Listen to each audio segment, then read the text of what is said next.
Bueno, en una pequeña introducción que ya mencionaba algunos datos, la cicatrización pues es compleja, ¿no? Este proceso es complejo y además en ella influyen múltiples factores, ya sean intrínsecos, extrínsecos, y además, bueno, uno de estos aspectos de los que ya hablábamos es la nutrición, ¿sí? Y es al que nos vamos a enfocar. Yo quisiera enfocarme y decirles muchas más cosas, pero ni soy la persona indicada, pero sí valdría la pena enfatizar en conocer todo el proceso de la herida.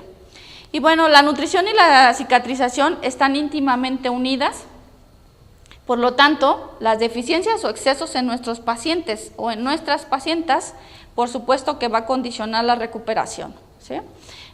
Ya sea que nos pueda favorecer o que nos pueda retrasar el proceso de la cicatrización. Y ya bueno, eso ya lo mencionaba, que el incremento de las clínicas, la que sigue, por fin, chicas, gracias. Y bueno, la que sigue, ya decíamos, herida, fíjense bien, una descripción muy sencilla sería toda irrupción de las estructuras anatómicas y funcionales normales, eso sería una herida. ¿En qué momento esa herida puede transitar o puede convertirse en una úlcera? ¿En qué momento? Cuando la cicatrización ha demorado más de ¿qué?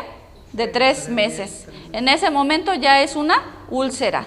No hay heridas crónicas, le llamamos así, pero lo correcto es llamarle úlcera porque úlcera, bueno, ya habla de cronicidad, ¿no? La que sigue, por favor. Y sí es importante hacer una diferenciación entre una herida aguda y una herida crónica, ¿sí? Lo menciono así porque, bueno, la mayoría de la literatura lo clasifican de esa manera. Y en cuanto a la herida aguda, pues el proceso de cicatrización va a ser adecuado en un tiempo esperado. A diferencia de la crónica, que bueno, va a demorar tiempo y tendrá una alteración en el proceso de cicatrización. Esto nada más como introducción, más adelante vamos a abordar cada uno de ellos. La que sigue, por favor. Y bueno, en función de la etiología, tenemos úlceras por presión. Si les tapo, me dicen, ¿eh? Las UPP, y ya saben que tenemos 4 estadios en ellas, y tenemos las úlceras de extremidades inferiores. ¿En quiénes encontramos estas úlceras principalmente? En el pie diabético, que es lo que más tenemos ahora, ¿sí? Y bueno, tenemos úlceras venosas, úlceras arteriales y las úlceras del pie diabético. La que sigue, por favor. Gracias. Y bueno, yo quisiera que tardarme ahí varias horas, pero bueno, no hay el tiempo.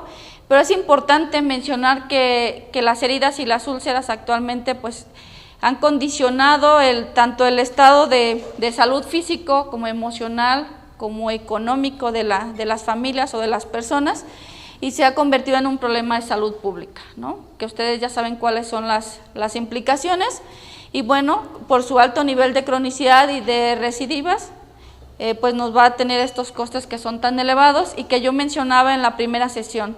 ¿Cuánto le cuesta a un paciente psicológicamente estar en el hospital para atenderse sus heridas? ¿O dónde se compra eso? Digo, bueno, hoy voy a ir a comprar 100 gramos de resistencia, hoy voy a ir a comprar 100 gramos de tolerancia, ¿o cómo hacemos? ¿Cómo lo vemos nosotras y nosotros desde el área de la salud? ¿Cerramos los ojos y nos olvidamos de esa parte? A veces sí lo tenemos que hacer, ¿verdad? Desafortunadamente sí lo sé, a veces por la carga de trabajo lo tenemos que hacer. Y bueno, la que sigue, por favor. Y la cicatrización, ya decíamos, es un proceso de alta complejidad, es dinámico y está orientado, ¿sí?, a recuperar la integridad del tejido, permitiendo su regeneración y restaurando sus funciones. Esta tiene 4 fases, algunos autores señalan que son 3, que es la homeostasia, la fase inflamatoria, la proliferativa y la remodelación. Ahorita el licenciado Willy nos va a ampliar cada uno de los conceptos. La que sigue, por favor. Y bueno, ya hablábamos de esta clasificación sin pretender ser reduccionistas. Por supuesto que vamos a tener a lo mejor pacientes con sobrepeso o obesidad, y además que son diabéticos, y además que son hipertensos, y además que tienen una economía difícil, y que además vienen de una comunidad alejada, y que además, ¿no? Entonces, todos esos factores, por supuesto, que nos van a condicionar todo el proceso de atención para el paciente. La que sigue, por favor. Ay, qué lástima que no se ve. Bueno, por aquí dejé el apuntador. Ay, gracias. No se alcanza a ver. Hablábamos con el licenciado Willy si es malnutrición, si es disnutrición, que era un término que se utilizaba anteriormente, que bueno, se sigue utilizando, pero sí quiero recalcar aquí en la malnutrición.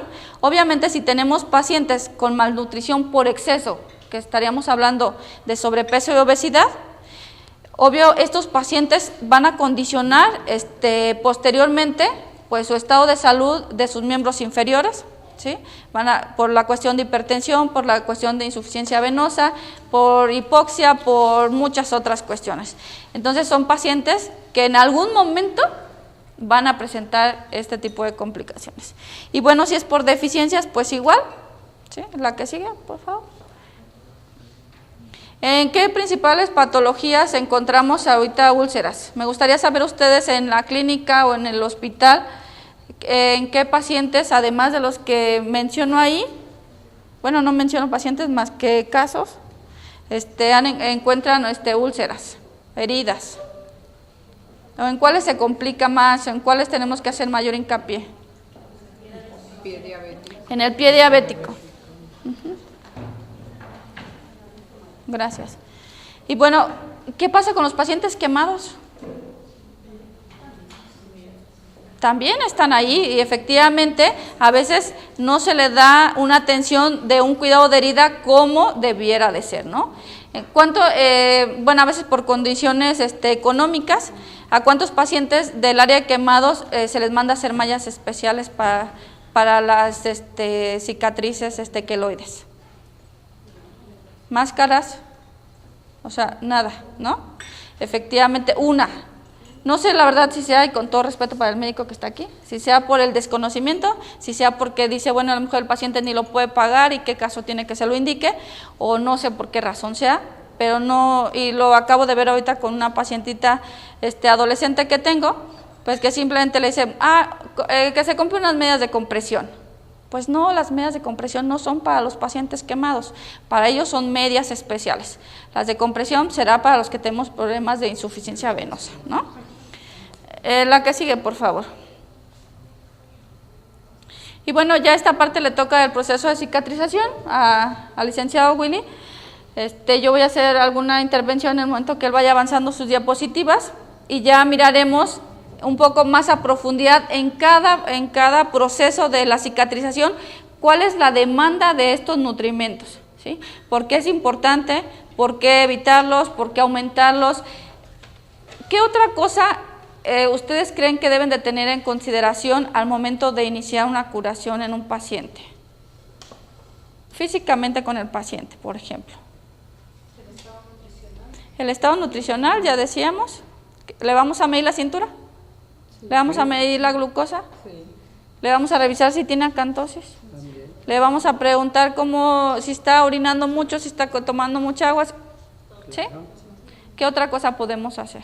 Ahora, puede ser un paciente que ya esté diabético, que ya sepamos que es un paciente diabético, y pues otra de las cosas sería mandarle a hacer su glucohemoglobina, mandarle a hacer su glucosa y ver también un general de orina, ver cómo está la función renal también. La función renal. Perfecto, muy bien. Y bueno, ya después de eso, habría que interactuar con el paciente para poderle sacar más información. Así es. Mire, Nadia, dígame. Yo diría que antes de la función renal, la retina. Sí. Fíjense cómo de repente se nos pueden pasar esos detallitos, efectivamente. ¿Cómo ha estado últimamente? Ay, pues bien, pero es que me siento cansado porque pues me asusté y a lo mejor me estresé mucho y ya, ¿no? Les decía yo en un chascarrillo a unas personas, si se subió al metro, se le atoró la bolsa y ya le dio diabetes, ¿no? Los pacientes que debutan siendo diabéticos, por lo menos tienen de 8 a 10 años siéndolo, ¿sí? De 8 a 10 años ya de daño. Entonces, imagínense, si tomamos a un paciente, ¿sí?, que lo acaban de diagnosticar diabético, no tenemos que pensar en un diagnóstico en este momento, tenemos que pensar que ya trae 8 a 10 años de daño, ¿sí? ¿Y qué pasa con la cuestión de antioxidantes? ¿Y qué pasa con la función digestiva? ¿Y qué pasa? ¿No? Entonces tenemos que decir, bueno, a ver, ¿cuánto hace? Bueno, tengo 10 años siendo diabético, entonces tiene 18 siendo diabético, ¿sí? Y ahorita algo que siempre me gusta hacer mucho hincapié es, por favor, pidamos insulina a los pacientes, porque le pinchamos el dedito, tiene bien su azúcar y tiene bien su presión, sí, que le vaya bien. No, usted no es diabético. Es que el problema es que al nivel de nosotros no tenemos, o sea, nosotros tenemos que hacer las cosas con lo que tenemos. Sí, yo lo entiendo, pero a veces hay pacientes que sí tienen la voluntad de invertir en hacerse una insulina por fuera, a veces, porque efectivamente hay pacientes que dicen, es que eso es carísimo, ¿no? Pero puede traer una bolsa de 5,000 pesos, como me decía el otro día una paciente, o puede irse a arreglar las uñas y pagar 500 pesos por una arreglada de uñas, pero no irse a hacer una toma de insulina que les cuesta 255 pesos, ¿sí? Entonces, bueno, es súper importante, y no nada más medir la insulina, sino poder hacer el HOMA, ¿sí? Cómo está la insulina y cómo está el azúcar. Porque entonces dice, bueno, tiene bien sus niveles de azúcar, a expensas de cuánta insulina y a expensas de cuánto daño, ¿sí? O cuánto estamos hasta explotando al páncreas, por así decirlo. Entonces es importante de verdad que vayamos previniendo. Si de verdad vamos a hacer medicina preventiva, pues vamos a ir buscando esas partes. Y vuelvo a decir, sé que es difícil, ¿no? Yo he ido a los hospitales y las admiro y los admiro, porque sé la carga de trabajo que hay, sé que los insumos no son los suficientes, sé que también los pacientes no colaboramos muchas veces, ¿no? Ayer teníamos un caso y yo cuando vi salir al licenciado Willy y al médico que hicieron la curación y que los vi tan desencajados, y yo dije, ¿qué pasa? Dice, pues es que el médico dijo que ya no hay alternativa para el paciente más que la amputación, ¿no? En primera me dio mucho gusto verlos así, porque dije, bueno, les preocupa el paciente, ¿no? En segunda, por supuesto que me dio mucha tristeza, pero bueno, ¿qué podemos hacer nosotros? Decía el licenciado Willy, yo voy a tomar ese caso personal, dice, porque algo, o sea, tendré que buscar hacer y demás hasta donde ya no se pueda hacer. Entonces lo mismo tenemos que hacer con los pacientes. Sé que a veces también la cuestión de nutrimentos, no todos, ¿sí? No todos los que hay en el mercado de verdad funcionan y sirven. Muchos de ellos son, por ejemplo, el colágeno, que está muy de moda, porque a veces ya son modas, no porque lo necesite el paciente, y porque a la comadre le funcionó y al compadre también. Entonces, una gran cantidad de azúcar y una cantidad mínima de colágeno. Es importante aprender a leer las etiquetas, pero más importante, aprender a leer los ingredientes de los productos, ¿sí? Hay muchos productos alternativos que por supuesto que van a funcionar. Yo soy agricultora, ¿sí? Yo siembro. Y por supuesto que prescribo las plantas con mis pacientes y mis pacientes, pero hay que saber cómo prepararlas, en qué dosis, en qué momento, ¿no? Y de qué plantas, ¿sí? Y bueno, ya no me voy a extender porque si no, le voy a quitar el tiempo al licenciado Willy. Y el omega 3 ha sido uno de ellos también. Entonces es importante que veamos que sea solamente omega 3, ¿sí? Que sea purificado. ¿Qué quiere decir que sea purificado? Que esté libre de metales pesados, ¿sí? Porque los peces, al alimentarse también, bueno, hemos contribuido a la contaminación de nuestros océanos y pues también absorben metales pesados. Entonces deben estar purificados, debe ser omega 3 nada más, porque omega 6 y omega 9 también pueden ayudar en el proceso inflamatorio, y esos, bueno, los podemos inclusive tener de manera adecuada hasta excedernos con la ingesta del día.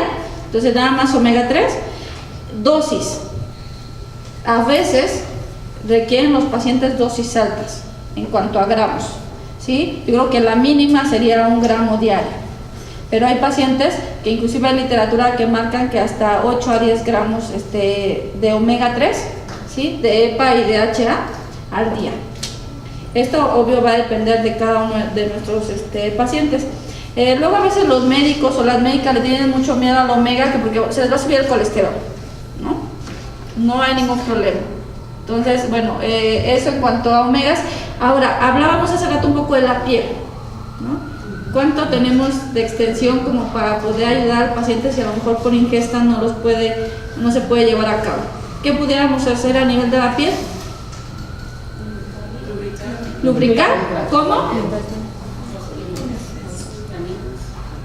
Vaselina, olvídense. No. agua primero. Un baño de esponja, si no le podemos mandar a que se dé un buen baño al paciente, ¿sí? Un baño de esponja y que quede húmeda la piel, y una vez que está húmeda, ¿qué podemos usar? Aceite de almendras. Aceite de almendras. ¿No saben por qué? Porque el aceite de almendras que nos están vendiendo tiene una cantidad mínima de aceite de almendras, y lo demás son aceites vegetales que pueden ser refinados. Entonces, ¿cuáles aceites sí? Aceites prensados en frío, como el aceite de coco, ¿sí? Como el aceite de aguacate pero prensado en frío, como el aceite de oliva, ¿sí? Entonces, si lo que hablábamos, sí es súper importante mantener los niveles de proteína adecuados, y si no los consumimos, el cuerpo dice con permiso, y si tienes de aquí, pues de aquí te agarro, y de donde tengas, y aquí voy a utilizar para poder mantener las funciones vitales del cuerpo, ¿sí? En cuanto a proteínas. Entonces, si nosotros por lo menos agregamos de manera dérmica el aceite, podemos estar agregando un poco más de calorías para que el paciente no esté utilizando nada más las proteínas como también fuente de energía. Entonces, esa es otra forma que pudiéramos tener para los pacientes. En cuanto a antioxidantes, ¿qué antioxidantes? ¿Cuáles? Vitamina E es un antioxidante. ¿Cuál otro? Tenemos unos que son fabulosos, pero antes de eso le voy a dar la palabra porque me estaba pidiendo la palabra. Gracias, porque ahorita que habla de aceites y lubricar la piel con aceites, en un hospital vi que estaban aplicando aceite pero casero. Aceite casero, o sea, del que les queda de la casa de la comida. Ajá. No, del que les queda, sino con el que cocina. Miren, es que esto de la alimentación es un problema muy grave, ¿sí? Para mí ha sido muy complicado desde el 2013, cuando empecé a meterme en la parte de tóxicos en los alimentos, por culpa de ese señor que anda ahí. Pues me fui transitando, caminando, mirando y encontrando muchas cosas en cuestión de la alimentación. Entonces, ¿cuáles son los antioxidantes más importantes? Verduras y frutas. ¿Por qué dicen tanto una alimentación variada? Pues porque entonces, si es variada, vas a tener antioxidantes de manera adecuada, vitaminas, minerales, fibra, agua y demás. Pero, el pero, y lo debo decir, que a veces no me gusta tocarlo mucho porque hace a veces mucho ruido y porque a veces es difícil de entenderlo. Estamos teniendo el mayor problema, así gravísimo, con la alimentación. Alimentos que son producidos en un mes, animales que son criados en 45 días desde que nacen para que estén a la venta al mercado y no lo podamos comer, y para que nosotros del área de la salud le prescribamos al paciente o a la paciente un caldito de pollo lleno de hormonas. Sí, de verdad, eso estamos haciendo. Entonces, así como tenemos los aceites, por ejemplo, muchos de ellos son aceites refinados, muchos de ellos de semillas que inclusive ni siquiera son digeribles para nosotros. Dices, Ana, pero es que mi abuelita lleva toda la vida cocinando con eso. Sí, discúlpame, pero tu abuelita no era sedentaria, y tu abuelita comía alimentos más limpios, y tu abuelita hacía muchas actividades, y tu abuelita tenía muchas otras cosas, ¿no? Y la abuelita era la abuelita también, ¿no? Porque cada metabolismo es distinto.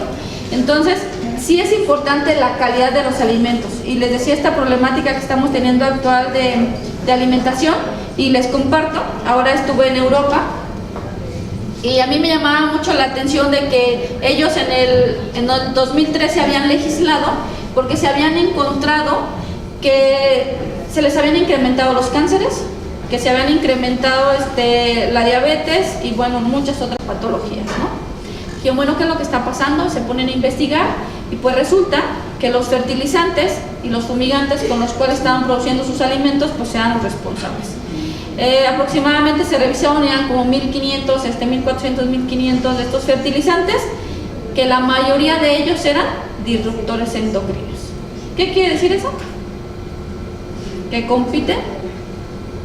Sobre lo que es el tema, aquí en Michoacán se hizo una investigación sobre disruptores endocrinos y se estudió el DD3 y el DDT, y se encontró que muchos alimentos de 20-30 años que se han utilizado este tipo de productos contenían todavía trazas. La leche materna de mujeres de la zona de Tierra Caliente se detectó también que todavía después de tantos años tenían residuos de eso. y se asoció con cánceres endócrinos de mama y de endometrio. Efectivamente. Eso es lo que nos están dando nuestros gobiernos, ¿sí?, de alimentación. Eso es lo que viene en las despensas, esas que les llegan a los adultos mayores, por ejemplo, a los niños con desnutrición, y que les llegan sus cajas llenas de soja o de soya, como le quieran llamar. Y bueno, esa parte, regresando a lo de los disruptores endocrinos, que es un disruptor endocrino muy fácil, muy simple, ¿sí? Es una hormona, o bueno, una sustancia que va a competir con las hormonas propias del cuerpo, que se va a parecer muchísimo a la hormona propia, y lo único que va a llegar al receptor va a invadir ese espacio, y entonces la célula va a decir, bueno, yo ya tengo aquí mi contraparte, y entonces puedo hacer mis funciones, pero como no es realmente su contraparte, pues empieza a tener alteraciones, ¿sí? Algo muy coloquial, muy sencillo de entender.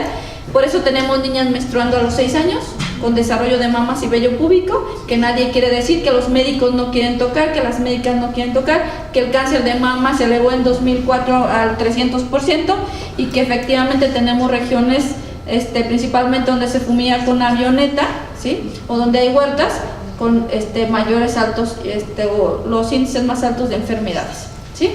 Problemas con el agua. Y de dónde, si no, pregunten de dónde vienen los pacientes nefrópatas, de qué zonas principalmente, coincide todo. De la zona oriente de Michoacán, efectivamente. Entonces, la parte del DDT es que, bueno, ya voy licenciado.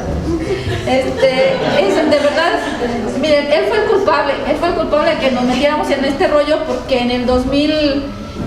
desde el 2012 nos hicimos docentes de nuestra universidad, y a él le dieron la materia de tóxicos en los alimentos, y bueno, ahí él empezó a investigar, y vimos que la materia no tenía absolutamente nada que ver con lo que realmente tenían que ver los jóvenes, y me empezó a compartir la información, y finalmente yo terminé haciendo maestría en agroecología y haciendo cultivo, y él no hace nada de eso, y nada más él es el culpable. Y bueno, por eso me atrevo a mencionar todo esto, ¿sí?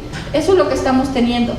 Pero sé que me van a decir, no, pues es que de algo nos vamos a morir, es que vamos a terminar comiendo pasto, es que mejor no hay que comer. No, discúlpenme, con todo respeto, eso es porque tenemos una flojera grandísima de pensar, ¿sí? Porque ya hay campesinos que están dispuestos a cultivar para nosotros, como lo han venido haciendo por muchos siglos. Las campesinas son las responsables del 60% de la producción de alimentos del mundo. Que la alimentación no alcanza y que por eso nos han inventado los transgénicos es una mentira. Mientras ustedes les prescriben soya a los pacientes, y mientras ustedes comen soya, ¿sí?, cientos de familias están siendo fumigadas en Argentina. Y además es carísima la leche de soya, porque encontrarle las ubres a la soya está bien canijo. Y no se diga al alpiste, a las almendras. O sea, olvídense. Entonces, eso es lo que estamos haciendo, pero no queremos pensar y decimos, pues es más fácil. Por eso Herbalife ha tenido tanto éxito, porque no, ya está, me hace mi malteada, ya paso en cualquier esquina, lo encuentro, y con todo respeto para los que vendan Herbalife, ¿sí? Y para muchos otros productos, hemos analizado muchas marcas, y bueno, de esta marca tiene 2 productos buenos y 20 no sirven para nada. De esta marca tiene 10 y 2 no sirven, ¿no? Pero tenemos que comprometernos a esa parte. Entonces, bueno, hablar de cuestiones de alimentación y de tóxicos es un tema que nosotros, después con el licenciado Willy, cuando nos fuimos metiendo en todo este rollo, tenemos un taller que se llama Alimentos que Matan. Ahora que yo hice la maestría, que tuve la oportunidad de estar en España, había una parte que yo no me había cuestionado y que no había metido en este taller, y que es la parte social. Y ahora que estuve allá lo hice, y efectivamente, ojalá un día quieran asistir. Es un taller que lleva varias sesiones, porque vemos varias cosas ahí, pero está muy interesante para quienes queremos empezar a dar otros pasos y empezar a caminar hacia otras partes y empezar a hacer algo distinto. Lo del DDT, efectivamente, pues se queda en las células adiposas, y cuando el paciente, por ejemplo, baja de peso, es hasta cuando se dan cuenta y empieza la intoxicación por el DDT. ¿A quiénes de aquí le pusieron DDT en la cabeza para los piojos? A ver. Sí, y luego nos mandaban, quienes no vivieron en pueblo, nos mandaban al río a lavarnos la cabeza, ¿no? Y yo tenía el cabello hasta por acá, entonces imagínense la pobre de mi madre. Pues todos nosotros tenemos DDT en la sangre, ¿sí? por mucho que sea penoso, muchos no lo comemos. ¿Cuántos de nuestras abuelas o nuestros papás no fumigaron la casa con esa bombita así? Sí. Entonces, bienvenidas al club, tenemos DDT. Por eso no se nos suben las pulgas. Exacto, y no nada más eso, o sea, no nada más eso, no sé si saben que ahora nos fumigan también, ¿no? Que tenemos, o sea, no nos fumigan nada más con la alimentación, nos fumigan también con la ropa, o bueno, no nos fumigan aquí, no será lo correcto decirlo, pero sí nos llevamos al cuerpo muchas sustancias tóxicas, con todo lo que nos untamos en la cara, con el gel del cabello, con la crema para peinar, con la de afeitar, con todo eso, por supuesto que influye. Y a lo mejor eso dice, bueno, ¿qué tiene que ver con nutrición? Pero si dicen, no, es que el paciente, bueno, ¿y será suficiente con que el paciente se compre todas las cremas que le prescribimos para hacer la curación? ¿Y se pueda tomar todos los antioxidantes? Pues no sabemos cuáles son los hábitos en casa, ¿verdad? Tenemos un súper antibiótico. Por supuesto no le vamos a dar al paciente el ajo comido, que muchos pacientes sí se lo comen. Pero ajo cocido, ajo vertical. Exacto, ¿sale? Entonces, crudo. Tenemos comprimidos de ajo, hay una marca que hace comprimidos de ajo con 6.000 miligramos de alicina, perfecto, cubierto una capa entérica que se destruye hasta que llega al estómago, no lo repites, lo podemos utilizar para pacientes hipertensos, para pacientes con sistema inmunológico bajo, para pacientes que se enferman muy seguido, ¿sí? Para tratamientos en desintoxicación o detoxificación. Y también lo podemos utilizar para limpiar un poco la cantidad de bacterias a nivel de estómago. Como decía el licenciado Willy, cuando ya esta población de bacterias malas que le llamamos y bacterias buenas se desequilibra, bueno, el ajo también es una excelente opción. Y bueno, van a ir saliendo más nutrimentos que los vamos a ¿Por cuánto tiempo? Se puede tomar por un mes y se puede descansar. Estos comprimidos vienen de 6.000 miligramos. Algo iba a decir, aguas con los que se venden en las tiendas. Chino, ahorita Miren, ¿para qué queremos ajo chino si tenemos el ajo mexicano? No, es que una vez llegué al mercado y me dijeron, es que el ajo chino es muy bueno. Y yo dije, no tiene ni siquiera la misma textura. Sí es bueno, pero a veces la verdad es que la forma como lo cultivan ya nada más para hacer un negocio también ya no se convierte en tan bueno. Y a veces para no gastar es como el jengibre. ¿Para qué queremos jengibre si tenemos ajo nosotros aquí? No, tenemos cebolla, tenemos otras cosas. Por supuesto que todos somos libres y todas de decidir qué queremos o no queremos tomar o consumir, pero bueno, tenemos opciones aquí muy buenas, ¿no? Ajá. Respecto a los chinos, Ajá. se ha encontrado que los ajos de China contienen altas cantidades de pesticidas, pero muy altas, comparados con los ajos. Efectivamente, porque volvemos a la parte, a mí me están demandando ajo chino, pues a mí no me importa cómo lo voy a cultivar, yo les voy a dar su ajo chino, ¿sí? Que ya lleve residuos de pesticidas. Efectivamente, esta parte de residuos de pesticidas, acuérdense que hay unos que son sistémicos, que quiere decir que aunque se le pongan en la patita de la planta, corren por todo el sistema de la planta, ¿sí? Y se van a ir hasta la fruta inclusive, y en esa fruta pues obvio la vamos a consumir. Aguas con el ajo que se vende en las tiendas naturistas, porque luego ni siquiera los miligramos tienen. A veces hay unos que traen 50 miligramos cuando ocupamos 6.000, ¿no? Entonces sí, como hacer ese comparativo. El efecto completo del ajo crudo como tal, ingerido, recién cortado, contiene el efecto al máximo, comparado con la tableta. Estamos un ajo picado,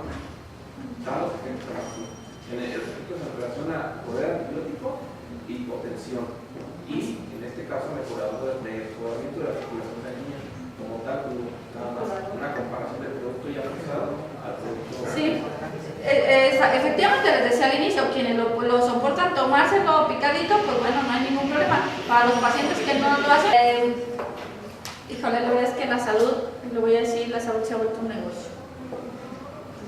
Y pues bueno, a veces surge alguien que dice, bueno, es que así lo usaban y así esto, sí hay remedios que efectivamente pueden funcionar, pero alcalinizarlo como tal con limón, lo dudo. Y el licenciado que es químico pues nos podrá decir si se puede alcalinizar un agua con limón. Realmente el limón es ácido, no es alcalino para empezar. Sí, entonces como utilizar un poco la lógica, si el limón es ácido, que no nos causa acidez, eso sí es cierto, ¿no? Pero ¿cómo puede alcalinizar el agua? Efectivamente yo no procuro ahora no prescribir carnes rojas porque ya decía el licenciado, son proinflamatorias, y bueno, sabemos también la cantidad de toxinas que tienen, ¿sí? No es la carne que comíamos antes, desafortunadamente. Las verduras igual, también están cargadas, la mayoría de nuestras verduras y frutas están cargadas, tanto de fertilizantes como de fumigantes y de otras sustancias hormonales, ¿no? O que pueden ser disruptoras endocrinas. Si se fijan, son como generalidades, no nos atreveríamos a decir, ¿no? Exactamente así se tiene que hacer con usted, no. Cada paciente, ya decíamos, es distinto, ¿sí? Cada paciente va a asimilar de manera distinta los nutrimentos, cada paciente va a responder.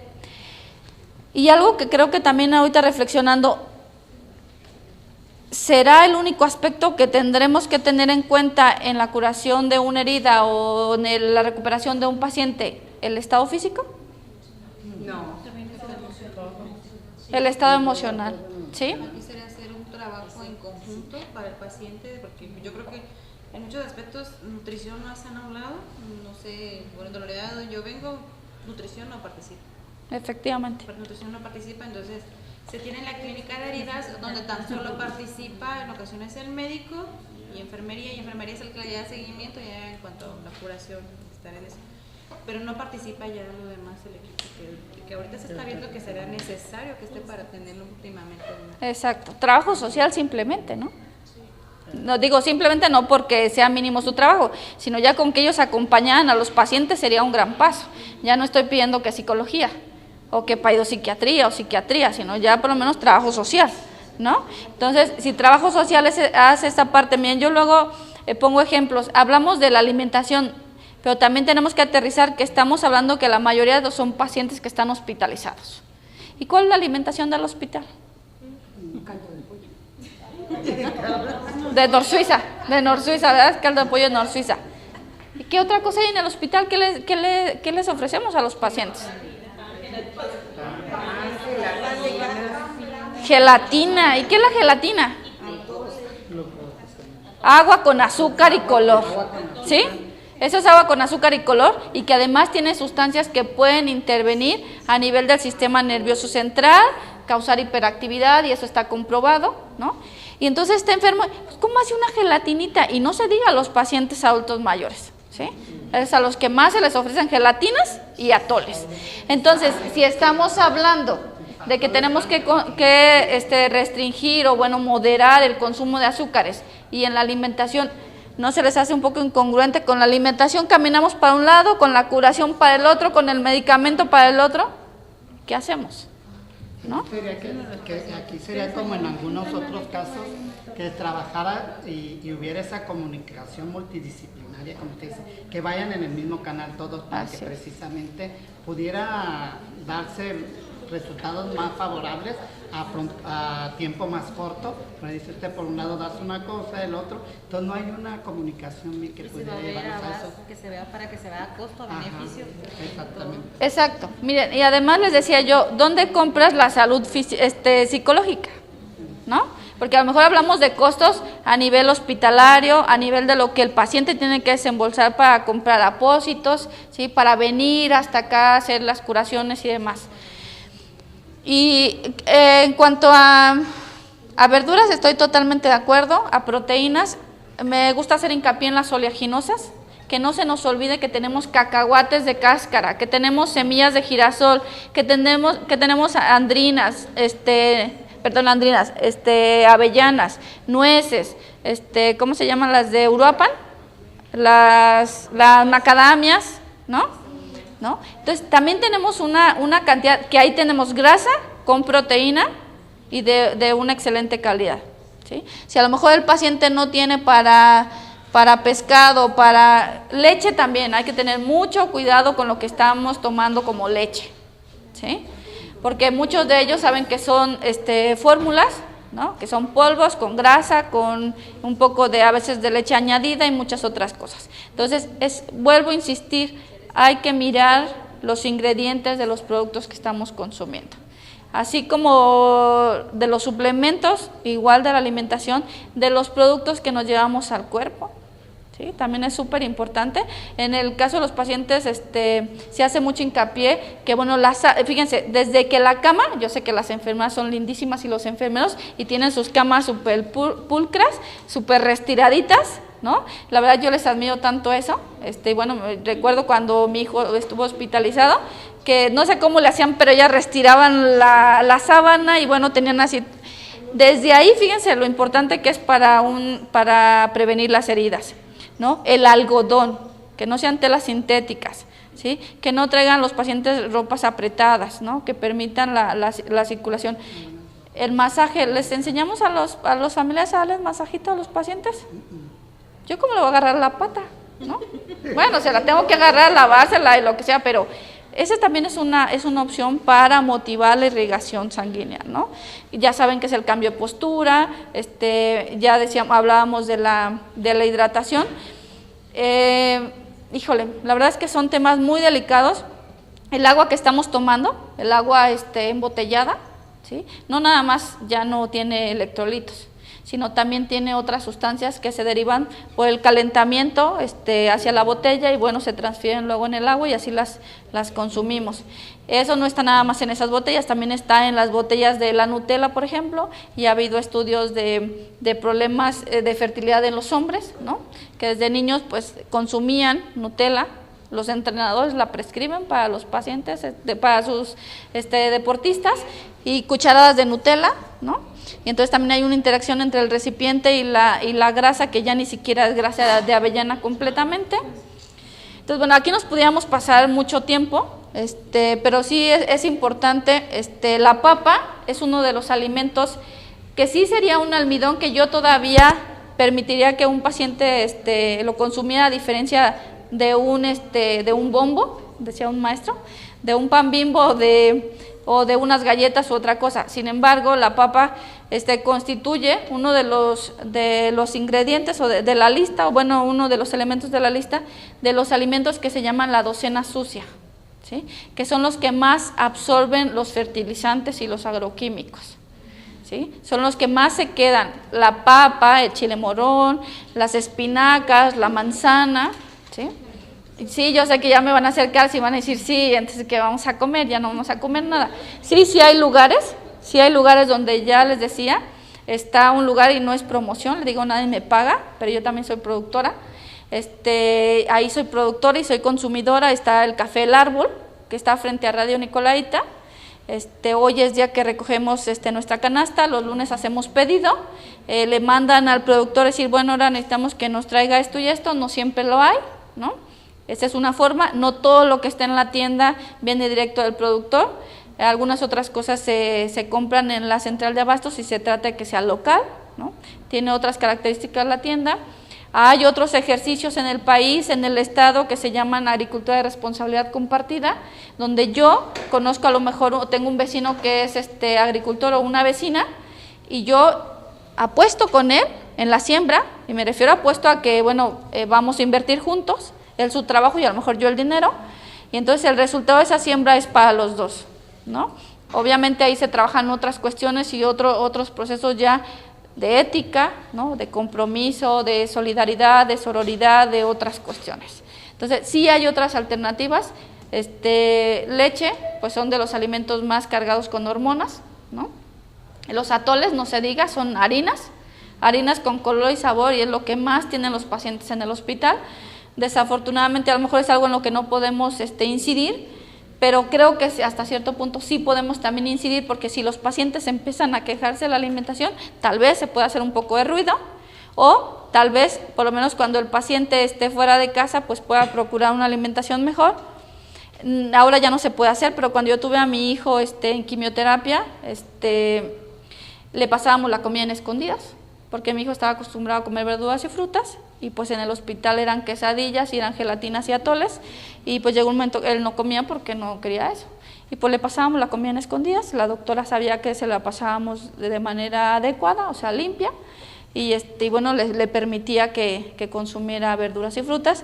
Y yo sé que ahora revisan, ¿no? Y a ver qué lleva ahí, que no puedes llevar chamarras, que si las bolsas y demás, pero pues hay que ingeniárselas, ¿no? Eso es lo que tenemos ahora. Y bueno, yo aquí me puedo quedar mucho tiempo, ya son las 8 de la noche. ¿Alguien tiene alguna otra duda, doctor?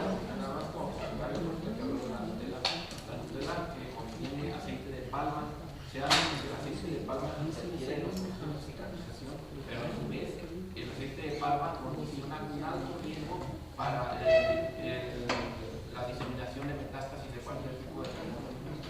Y el aceite de palma lo contiene una gran cantidad de productos pesados. Así es. Aceite vegetal. Así es. Toda esa parte donde están los apartados que dice aceite vegetal, puede ser de soja, de palma, de girasol, de canola, de cuanta cosa se quieran imaginar, ¿sí? Entonces, volvemos a lo mismo, no tenemos tampoco una regulación en México que nos diga inclusive en los nutrimentos, ¿sí? Yo puedo sacar un nutrimento y decir, sí tiene esta declaración, pero a lo mejor ni siquiera la tiene o no coincide con el eslogan que está ofreciendo la empresa, ¿no? Entonces, leer, hacer. Diga. Los productos que empezaron el problema son los productos de Nutella y Kinder. Sin embargo, como empezó todo a diseminarse esta información, ya a últimas fechas le cambiaron el aceite de palma y ya nada más ponen aceite vegetal para ocultar en cierta forma. Exactamente, exacto. Entonces, pues leer, documentarnos, compartir. La mejor manera, así como nos llegan algunas cadenas de que si no haces esa oración te paras de cabeza y pides 10 deseos, no vas a conseguir trabajo. También podemos empezar a compartir esta información y además es la mejor manera de preservar el conocimiento, ¿eh? El rescate de saberes. ¿Cuántos de nosotros todavía tenemos la fortuna de tener a los abuelos, a los bisabuelos, a las bisabuelas y que sabían mucho de medicina tradicional, ¿sí? Y bueno, creo que es todo porque yo... los aceites que sean comprimidos, aceite de coco. Prensados, no comprimido, debe decir prensado en frío. ¿Qué quiere decir? Que lo único es que nada más lo aplastan, lo presionan para sacar la parte de aceite, ¿sí? Aunque el único que a veces trae la leyenda es el de oliva. Sí. Yo el de aguacate nunca he visto que diga prensado en frío. Sí, pocas veces dice prensado en frío, efectivamente eso también es importante. Van a decir, bueno, Ana, es que es una inversión alta estar comprando un aceite, eso realmente no ocupamos para todo aceite. Y curiosamente el que más viene prensado en frío y es un poco caro es el español, porque en México hay uno de oliva, pero es de la marca Oleico y dice prensado en frío, pero no. Hay una marca que ahora no recuerdo el dato, que se llama Punta de Cielo, no recuerdo, está al norte del país. Entonces ya tenemos aceite de oliva mexicano, ese está prensado en frío, tiene exquisito sabor y buena calidad, digo, porque yo ya lo he consumido. ¿Alguien más? ¿No? ¿Nadie? ¿No? ¿Y cuántos contribuyeron hoy para su glucosa con su café?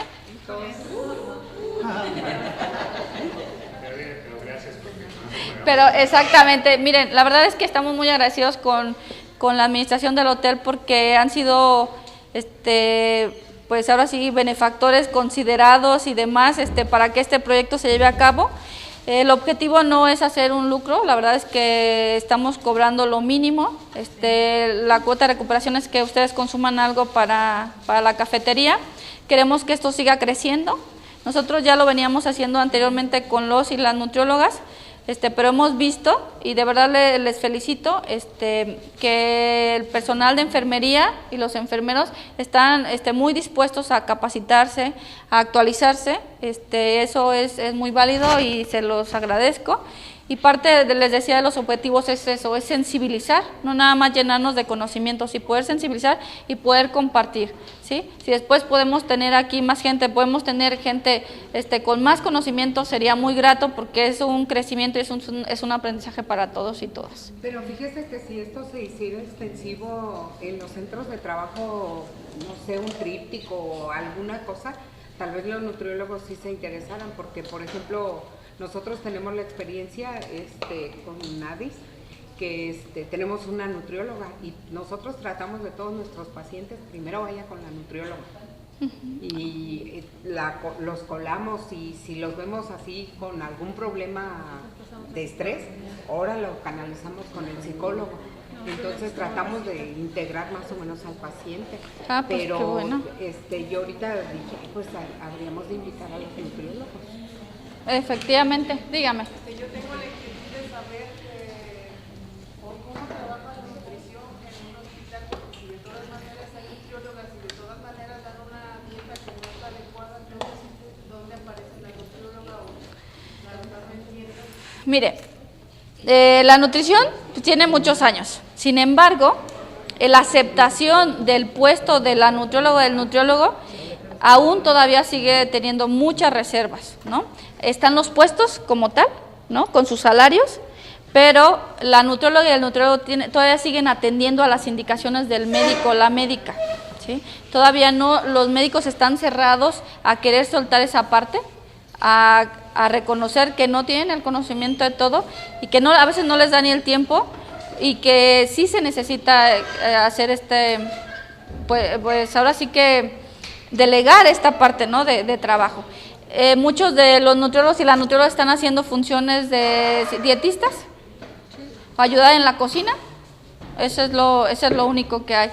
Entonces, creo que sí se puede. Yo tuve una maestra en el diplomado de nutrición pediátrica de Querétaro y ella ha sido a raíz de, oiga doctor, y pues ¿cómo ve? ¿Qué tal si le hacemos esto? ¿No? Y ha ido dando pasos y a la fecha ya es considerada en el hospital de Querétaro, ¿no? En el hospital bueno, ya no es del niño y la mujer, allá se llama así. Entonces eso, tenemos que ir, nosotros también tener esa iniciativa efectivamente y hacer esa otra parte, no nada más querer tener un puesto ahí, sino que vamos a hacer nosotras también ya desde adentro, inclusive para que se abran lugares para otros más, ¿no? Pero sí, desafortunadamente así está la situación en cuanto a nutrición. Pero también a lo mejor nosotras podemos decirle, oiga, licenciada, pues ¿qué va a hacer ahí? No, mire, el paciente está así, así. Pero también otra verdad es que nosotras y nosotros los nutriólogos estamos educados finalmente por el mismo sistema. Y estamos educados para dar dietas de un sándwich doble fibra con pechuga de pavo bajo en sales y grasas y un yogurt stevia de ese que te deja así súper delgadito, que te hace ir al baño no sé cuántas veces, por la industria alimentaria. ¿Y qué es la industria alimentaria?